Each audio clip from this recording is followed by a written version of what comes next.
ባለፈው ጊዜ የሆነች ልጅ ነች መንገድ ላይ ተገናኝተን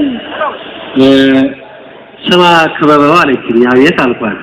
ለካ እንዲህ ከብዳል እንዴ አለችኝ። ምኑ አልኳት። ኧረ እንደው አልጋ ላይ ሞከረ አለችኝ። ምንም አልተመቸው። ሶፋ ላይ ሞከረ እሱም አልተመቸው። መሬት ሁኚ አለኝ እሱም አልተመቸው።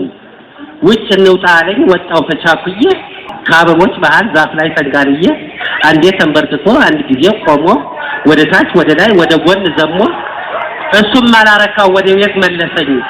አኳኗ አሳቀው እኔንም አሳቀኝ። አልጋ ላይ ውጭ አለኝ እኔም ወጣሁለት። ከፍ በይ ዝቅ በይ ሁሉንም ወንኩለት። መስኮት ስር በር ስር አንዴ ተግድግዳ ምግብ ቤት ሳሎን ቤት መኝታ ቤት ጓዳ አንዴ በመቀመጥ አንዴ በቁም ሲለኝ ዝም ብለሽ አይደለም ተንቀሳቀሽ ሲለኝ እንዲያ ሲቅበዘበዝ ያበደ መሰለኝ። በቤት ውስጥ በመብራት ደጅ በፀሐይ ከግራ ወደ ቀኝ ከታች ወደ ላይ አኳኋኑ ሁሉ በሳቅ ያፈነዳል። ፎቶግራፍ ማንሳት ለካ እንዲህ ከብዳል አለችኝ። አይ ከብዳል። እሺ ወደ ሌላ ዘፋኝ መዛዛለው። አመሰግናለሁ።